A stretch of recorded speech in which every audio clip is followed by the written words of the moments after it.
कितने गुण स्थान तक? क्यों? असाता वेदनी कर्म नाम की जो प्रगति, देखो भैया संभल के सुनना, मैं आपको प्योर सिद्धांत परोस रहा हूं। 24 कैरेट के हीरा है, 24 कैरेट का गोल्ड है, इसमें कोई मिलावट नहीं है, बिल्कुल पूरा निखालस दूध है। तो समझना ध्यान से। तो भैया ये कि असाता वेदनी कर्म जो प्रगति है, कौन सी? जिसके उदय से हमको भूख लगती है, जिसके उदय से हमको प्यास लगती है। बोलो, जिसके उदय से हमको प्यास लगती है, भूख लगती है, ठंडी लगती है, गर्मी लगती है, ये असाता वेदनी कर्म की जो प्रगति वो छठे गुण स्थान में खारिज हो जाती है, उसकी विच्छुत्ति हो जाती है। वो आगे तो इसके आगे हार नहीं होता है। ओ तीर्थंकर भगवान का 13वां गुण स्थान है, इसलिए हमारे जैन दर्शन के अनुसार तीर्थंकर भगवान का कबलाहार नहीं होता है। श्वेतांबर मतावलंबी मानते कि उनको कबलाहार होता है, पर अपन नहीं मानते। तो छाए का अब फिर एक पूर्व कोटि काल तक, कितने काल तक?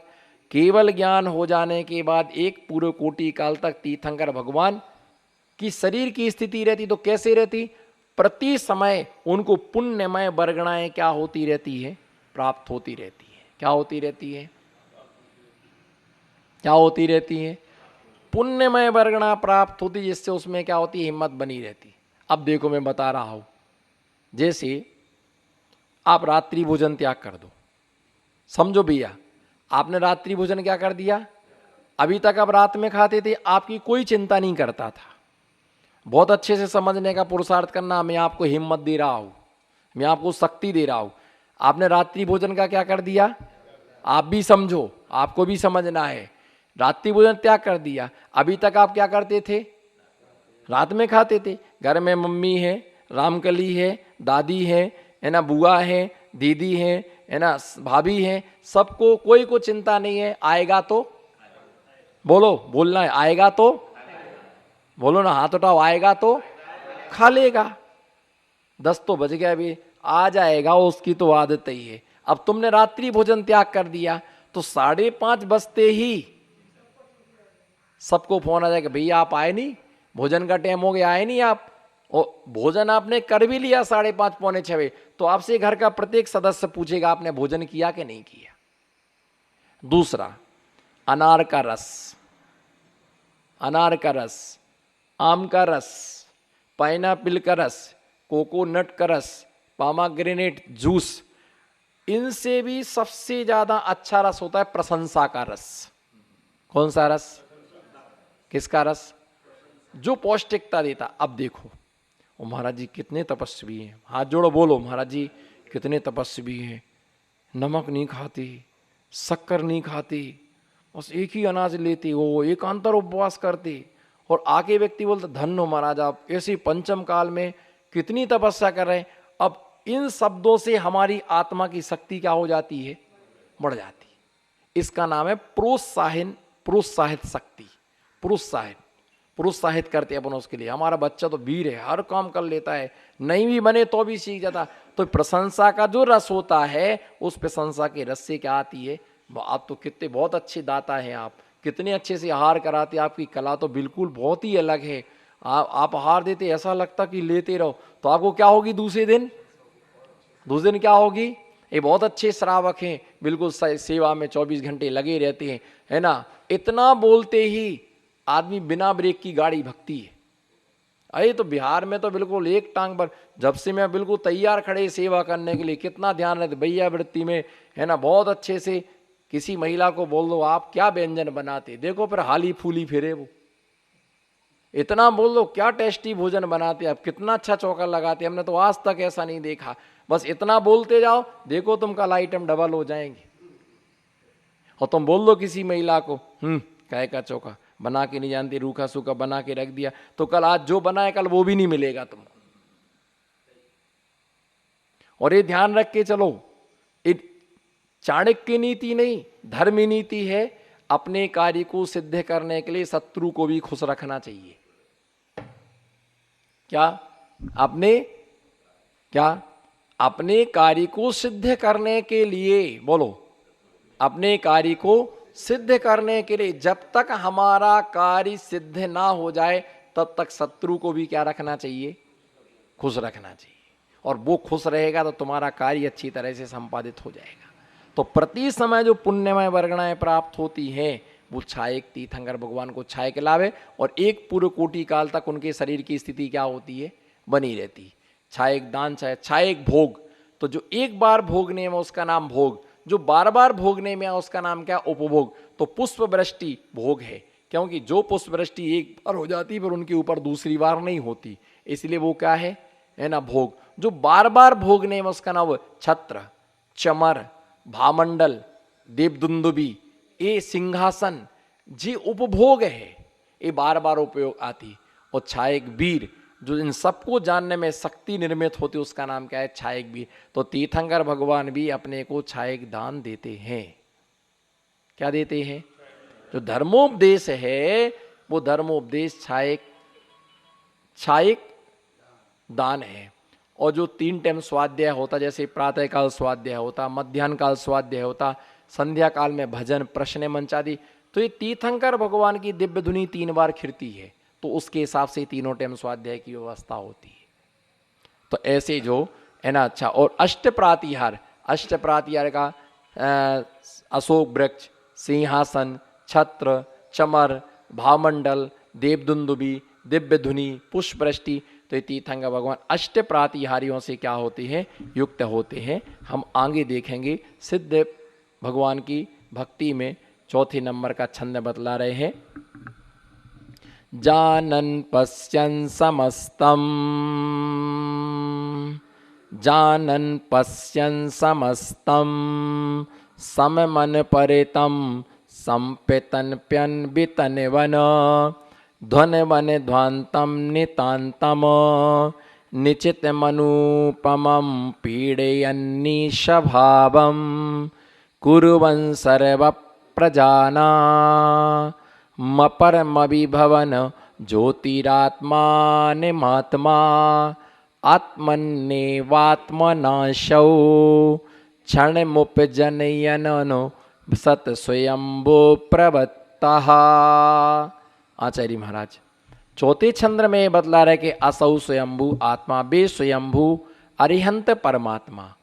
अब ऐसा है कि तीर्थंकर भगवान जो होते हैं वो क्या होते हैं, स्वयंभू। क्या होते हैं, स्वयंभू। तो तीर्थंकर भगवान स्वयंभू कैसे होते हैं? स्वयंभू ऐसे होते हैं वो कि जन्म से ही वो 3 ज्ञान के धारी होते हैं। कितने ज्ञान के धारी होते हैं? कौन कौन से 3 ज्ञान? मति ज्ञान, श्रुति ज्ञान और अवधि ज्ञान। जन्म से ही वो 3 ज्ञान के धारी होते हैं। उन्हें स्कूल जाने की आवश्यकता नहीं होती, उन्हें कोई पढ़ाने वाला नहीं होता है। और ये ध्यान रख के चलना, हार्दिक भैया ऐसा पुण्य अर्जित करो, क्या ऐसा पुण्य अर्जित करो, ऐसा पुण्य अर्जित करो, किसी के सामने हाथ नहीं फैलाना पड़े। किसी के सामने देखो, तीर्थंकर भगवान का पुण्य देखो, मतलब जिस समय गर्भ में आते तो 6 महीना पहले से एक बार में 3.5 करोड़ रत्नों की वर्षा होती। कितने? और ऐसी 3 बार वर्षा होती है। किसी आचार्य के मत से 4 बार वर्षा होती है, तो एक आचार्य के मत से एक दिन में 10.5 करोड़ रत्न। कितने करोड़? और एक आचार्य के मत से एक दिन में 14 करोड़ रत्नों की क्या होती है। तो उस समय सारे देश की पूरी दरिद्रता और गरीबी दूर है, सब अमीर होते हैं, सबके पास मोती माणिक रत्न हीरा मोती पन्ना सब होते हैं। और कब तक होती? 15 महीने तक। 6 महीना पहले से 9 महीने बाद तक, 15 महीने तक रत्न स्वर्ण चांदी सब बरसता है। अब उसके बाद जब उनका जन्म हो जाता है तो अब देखिए वो तीर्थंकर भगवान कभी अपनी माँ की आंचल का क्या नहीं पीते हैं, दूध नहीं पीते हैं। तो इंद्र क्या करता? उनके अंगूठे में अमृत का निक्षेप करता है। किसका निक्षेप? अमृत का निक्षेप करता है। तो तीर्थंकर क्या करते हैं? अपना अंगूठा चूसते रहते हैं। अब मैं तो लोगों को समझाता रहता हूँ, उपदेश दे, मैं एक बार उलझ गया। मैं कई बार किसी से उलझ जाता हूँ, मैं नहीं उलझा, वो मेरे से उलझ गया।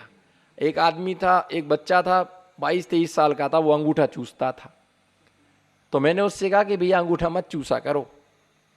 उसकी मम्मी ने कहा कि हमारी इसकी आदत छुड़वाओ, जी अंगूठा चूसता है, आदत इसकी बिगड़ खराब है, आप त्याग करो, अंगूठा नहीं चूसे। तो मैंने कहा भैया अंगूठा चूसना छोड़ दो। बोले ऐसे कैसे छोड़ दो, हम तो धर्म के मार्ग पर चल रहे। मैंने कहा कैसे धर्म के मार्ग पर चल रहे? बोले शास्त्रों में लिखा अंगूठा चूसने का। तो उस समय हर चीज हर समय समझ में आए कोई तो थोड़ी है। तो मैंने कहा कहाँ लिखा, बताओ कोई शास्त्र बताओ। बोले आप तो इतना स्वाध्याय करते, आपको नहीं पता तो किसको पता होगा। मैंने कहा मैंने तो नहीं पढ़ा किसी को अंगूठा चूसते। फिर बोले महाराज जी आपको क्या हुआ, हम तीर्थंकर भी अंगूठा चूसते, तो हम चूसते हैं। तो फिर मेरी खबर पड़ी कि हाँ भैया तीर्थंकर उनके देव अंगूठा में अमृत का निक्षेप करते, तेरे में तो पसीना का भी निक्षेप नहीं किया, कर्म का कल्ला, छोड़ अंगूठा चूसना। बोले मैं तो नहीं छोड़ू। फिर तीर्थंकर भगवान अंगूठा चूसते, वो बड़े हो जाते तो अपने घर का पानी नहीं पीते, वो ध्यान रख के चल रहा। हाँ, घर का पानी नहीं, घर के बर्तनों में नहीं, अपनी माँ का बना भोजन नहीं, कितने अच्छे प्रकार के व्यंजन बना वो नहीं पहनते, इस धरती के सिले वो कपड़े नहीं पहनते। ना तुम ले आओ महावीर गारमेंट्स, दिगंबर वस्त्र भंडार, नहीं हम तो अच्छी बढ़िया जरकन लाए। अच्छा आजकल के अगर होते ना तो चड्डा पहना देते महावीर भगवान को,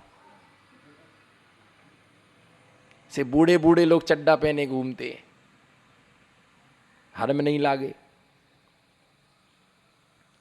तो जैसे ही उनको भोजन कहां से आता है, स्वर्ग से। सुनो ध्यान से, भोजन कहां से आता है, स्वर्ग से भोजन आता है, और देव अपने हाथ से करा के जाता। वस्त्र भी सौधर में स्वर्ग में जो रत्नमय पिटारा है, उस पिटारे में रख करके उनके वस्त्र आते हैं। और एक वस्त्र को एक ही बार पहनते, उसको दूसरी बार नहीं पहनते हैं। और आप देखो जब तक वो रगड़ नहीं जाए तब तक पहन रहे हैं। और आजकल तो पीछे से, इधर देखो पीछे से फट जाए, आगे से, महाराज जी डिजाइन है। तो पहले तो पेंट फट जाए ना तो नाक कट जाए पिताजी की, बताओ फलाने सेठ जी का लड़का फटा कपड़ा पहनता है। और आज तो जितने सेठ के कपड़े वो सब फटे कपड़े पहनते हैं, इधर से देखो तो कटा हुआ, इधर से देखो तो कटा हुआ, इधर से। एक आदमी का तो हमने ऐसा पेंट देखा राजस्थान में, मुझे देखना पड़ा कि जुड़ा कहां से है। ये नहीं देखा कि फटा कहां से है, ये देखना पड़ा कि जुड़ा कहां से है। आपने हवा महल बनियान पहनी? हवा महल बनियान नहीं, नाम ही पहली बार सुना होगा। कोई व्यक्ति हार देना तो ने साइड उतारी तो उसको सैंडो बनियान थी, पूरी पूरी फटी हुई थी, छिद्दे छिद्दे छिद्दे छिद्दे छिद्दे, है ना। तो मैंने कहा भैया फटी बनियान क्यों पहनते? बोले नहीं महाराज जी हवा महल बनियान है, पासिंग के लिए। आदमी फटे कपड़े, ये देखो पहले फटे कपड़े पहनते, 20-20 हजार रुपए के पेंट आते, 10-10 हजार रुपए के पेंट आते। और जो सही कपड़े हैं उनके तो बेचारे 100 रुपए में नहीं पूछे कोई। फटे कपड़े पहनने का मतलब अगले जन्म में दरिद्री बनोगी। हाँ दरिद्री हो। फटे कपड़े पहन के जो भगवान का दर्शन करता है, फटे कपड़े पहन करके पूजन करता है, फटे कपड़े पहन के आहार दान देता है, गंदे कपड़े पुराने कपड़े, ये सब दरिद्री होने के लक्षण है। इसलिए आहार दान के पूजन के अच्छे वस्त्र होना चाहिए। शादी में रिसेप्शन में कैसे कपड़े पहन के जाते हैं बताओ? है चले जाओ चड्डा पहन के रिसेप्शन में, हाफ शर्ट पहन के जाओ, नहीं पूरे बिल्कुल तैयार होके जाते हैं अच्छे कपड़े पहन के। मैं तो एक बात बोलता हूं, इधर देखो आई कांटेक्ट बना के रखो, राग करो तो पूरा करो। बोलो बोलो सरकार, राग करो तो पूरा करो, वो त्याग करो तो, ये बीच में लटकने का काम मत करो छुल्लक जी जैसी, न लंगोटी में न दुपट्टा में। भाई बोलो राग करो तो, राग करो तो फिर क्या है, 5 उंगलियों में 6 सोने की अंगूठी पहनो, 5 में तो तभी तो राग पूरा होगा। 5 पहने तो क्या विशेषता, तुम 5 में 6 पहनो तो लगे कि यहां कुछ अलग से है तुम्हारे पास। राग करो तो, कपड़े पहनो तो फिर ब्रांडेड लगना चाहिए। आइए इनको सुना दूं पहले, हाँ पधारो। आइए, महावीर स्वामी के मुख्य श्रोता राजा सैनिक थे, हमारे मुख्य श्रोता। राग करो तो, हम जो इधर देखो आई कांटेक्ट, राग करो तो पूरा करो, त्याग करो तो आधा दूधा नहीं करने का।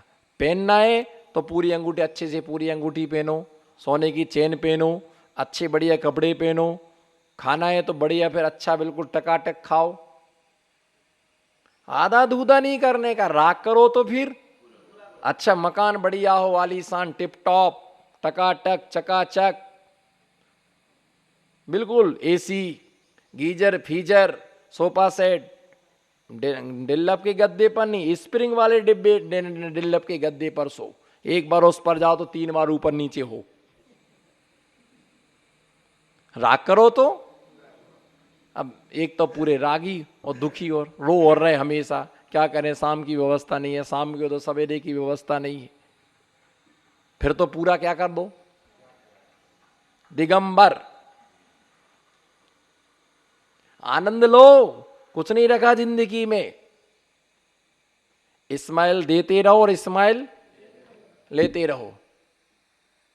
तो भैया ये ध्यान रख के चलना कि उनके वस्त्र, और एक बार जिन वस्त्र को पहन लिया उनको दूसरी बार नहीं पहनती। हम जी जाओ, और हम ऐसे हैं रगड़ रगड़ के धो दो करके, धो करके दो। महिला देखो ना, साड़ी फट जाए तो पर्दा बना देती है वो खिड़की में डालने को, साड़ी फट जाए तो है ना गुदड़ी बना दी, गुदड़ी, हाँ गुदड़ी, क्या जो बोलती गुदड़ी, 2 साड़ी सिल दी, बीच में 2 पैंट डाल दिए, 2 साइड डाल दिए और सिल दिया गुदड़ी, सो आराम से उस पर। और वो फट जाए तो खिड़की का पर्दा फट गया तो पोछा, पाँव पूछना बन गया तो कमरा पूछना। अब उसके बाद कुछ काम कर तब फेंकते उसको, उसकी पूरी जान ले लेते तब फेंकते उसको। देख लो आप, सैंडो बनियान फट जाती है तो हाथ पहुंचने के काम में आती। फिर राग करो तो, बोलो राग करो तो पूरा करो, और त्याग करो तो या तो पूरे राजा बनो या पूरे भिखारी बनो, बीच में मत लटको। तो बिल्कुल नए कपड़े, नाखून अपने हाथ से नहीं काटते, इंद्र आता काटने के लिए। तीर्थंकर भगवान बाल कोई नहीं काटता, स्वर्ग से इंद्र आता, वही उसके क्या करेगा, वही बाल काटेगा। तीर्थंकर भगवान को मां नहीं नहलाती है, स्वर्ग से आने वाला देवता ही उनको क्या करता है, नहलाता है। तुम कितने बड़े सेठ हो और तुम्हारी कितनी बड़ी औकात है वो मैं जानता हूं।